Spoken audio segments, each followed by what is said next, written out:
this was completely voluntary, right? And it was just, this is an interesting way I want to set the scene, right? So many things. Footnote 1. Yeah. Footnote response. Number 1. Yeah.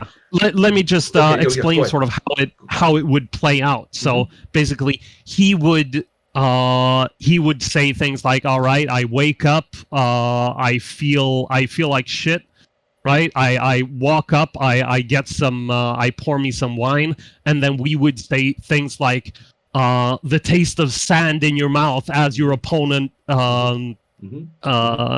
or maybe not even that, just because we did just sand and just see where he goes. Yeah, exactly. And then we had the feeling of exhilaration, and the sort of the high of the earth's essence pumping through your veins, and these sort of things. And through those noun phrases, we would sort of fill in how last night's fight went, as he went through and sort of reacted to these memories bubbling up from what happened last night, right? So that was, and it was really good scene. It was really powerful. And I stole that one for a later game for a hangover scene. Right. Just and really good. I think there's the 2 footnotes I have in mind. And you just, with what you just said, now I have 3. The first one is that when we talk about scene setting, this is actually quite powerful, because I think that in terms of technique across lots of role-playing games that are published, there's too much focus on what will be in the scene and not enough focus on what are the constraints from what has come before. And so when I have played in a number of games where somebody gets to, set the scene and we passed around, they get a little too focused on, okay, and so then this and then that and then this and then that for what's coming up, and they are not thinking in terms of the constraints. So what you are examining, or what I see is that you are examining, given what has happened and where we cut, what are the things that have to be in this scene, or that I feel anyway are very powerful because of what we do and don't know from what happened before, right? In other words, the before is driving it, including the knowns and the unknowns is driving what we're doing here. And I really like that. That's one thing I've been saying a lot in the teaching lately, is if at the close of some sort of mini situation, if whoever is responsible for coming up with the next situation, right, of the moment, where we turn our attention, if they have no constraints of either unknowns or knowns to deal with, then we might not, why bother having played the first one, right?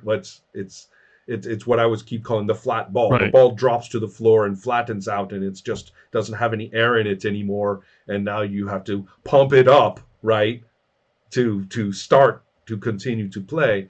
And I have found a good example. Well, there are too many examples. There are too many examples of games of all kinds of different structural features that drop the ball and it flattens, periodically during play, and then some poor bastard has to pump it up from nothing to keep play going. And so that's one thing. How does what we did become utterly important context for what we do now, even if the transition is enormous, right? How is it context? So that's one. And then another one is this fascinating thing that you have just revealed, which is how much time you spend processing beforehand. And I see if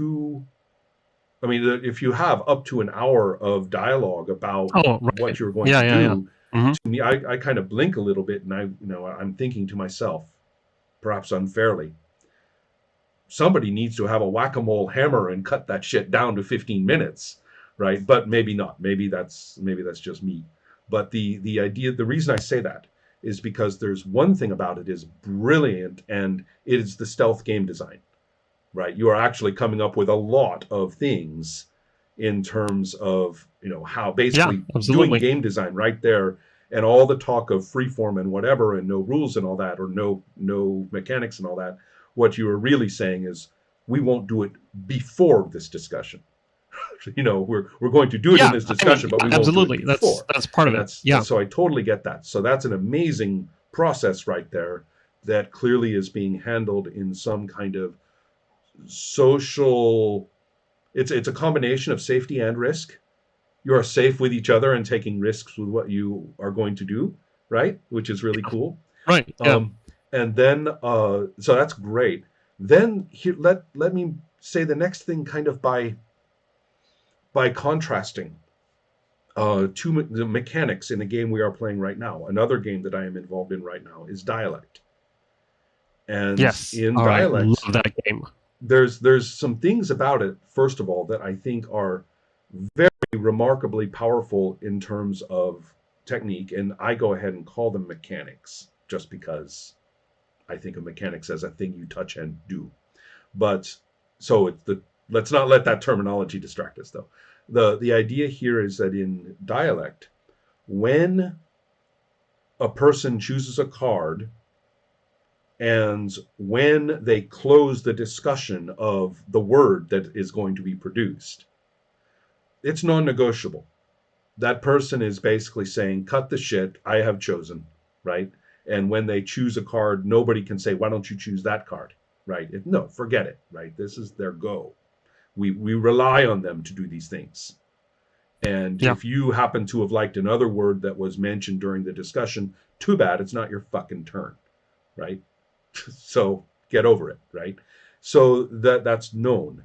And there's also a very similar thing in terms of the ending of the scene of play, which is that anybody, even a person whose character is not in the scene, can just do the scissors and everybody shuts up.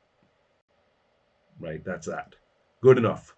If it was good Yeah. enough for one person, whoever it is, it's in the first person in the first example is designated. The person in the next example is not designated. It's just whoever does it. But the point is, in each case, non-negotiable. If it was good enough for that person, it's good enough for all of us. We have accepted this.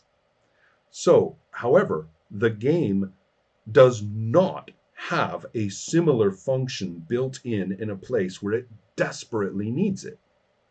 Desperately. Which is the person who has chosen the card and has, arrived at which word they prefer for this card now that everybody has chattered. They say, okay, you, and you do a scene. And their character may or may not be in it. But they start this, and right now these three people, they know that it's going to involve using this word, and there's a little tiny bit of a prompt, an optional prompt there in the red that you might use for context. But at this point, either somebody says, we are here.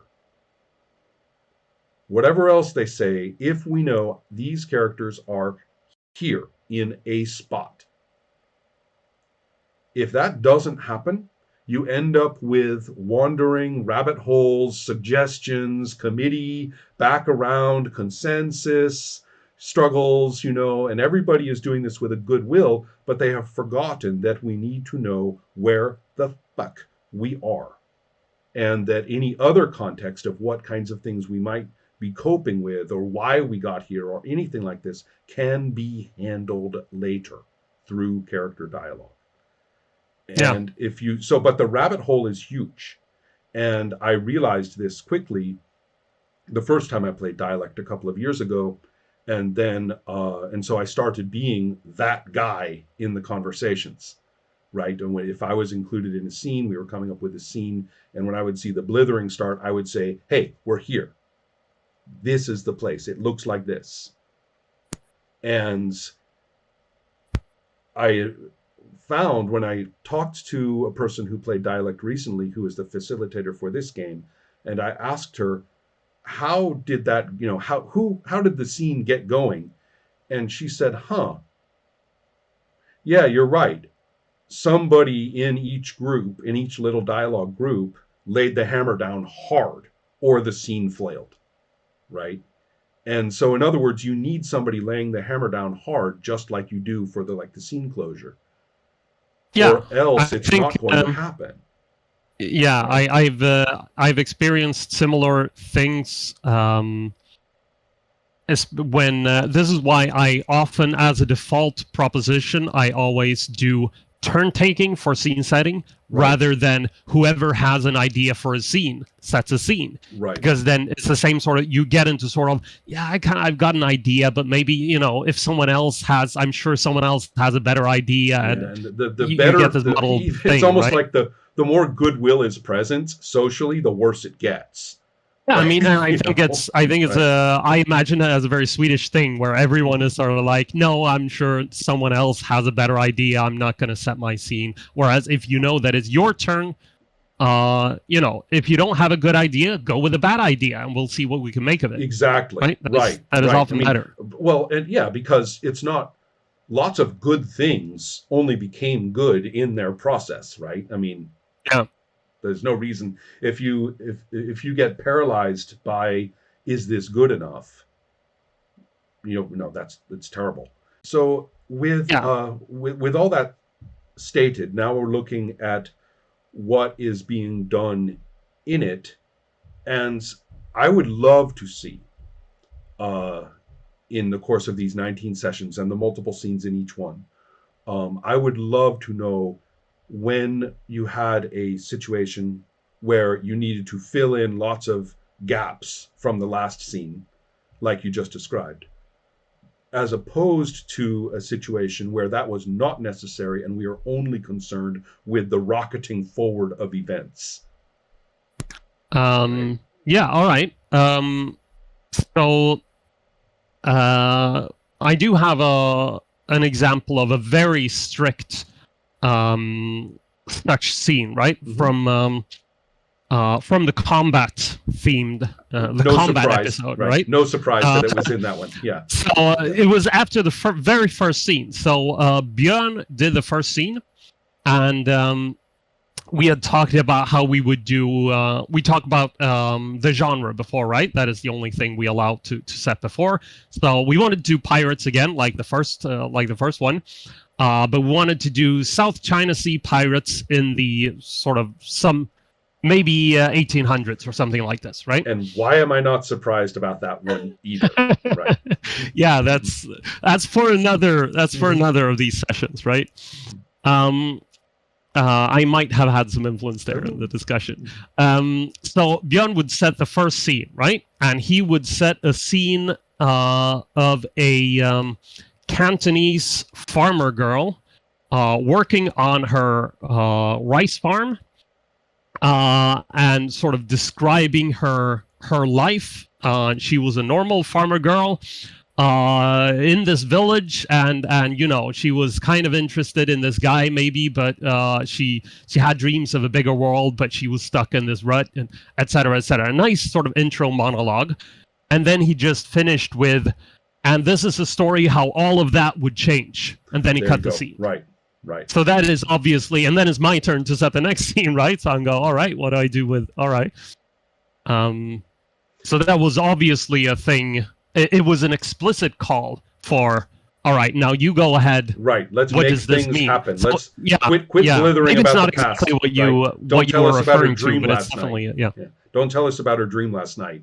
Yeah, exactly. And of course, balls in your court.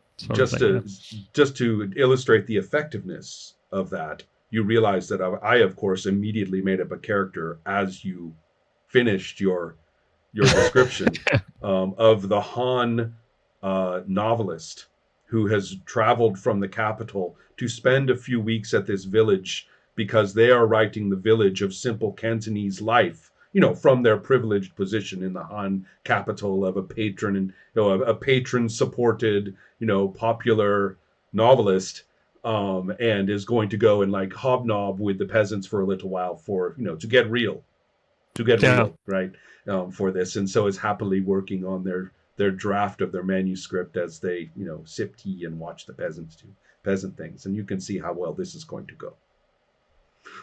Yeah. Right. You can see how well. That's not I just did a pirate attack, but yeah. But I know. But I was coming up with terrible, exactly. terrible ideas. That's the point, sort of that it triggered. You have to. All right. So where do we go from here? Right.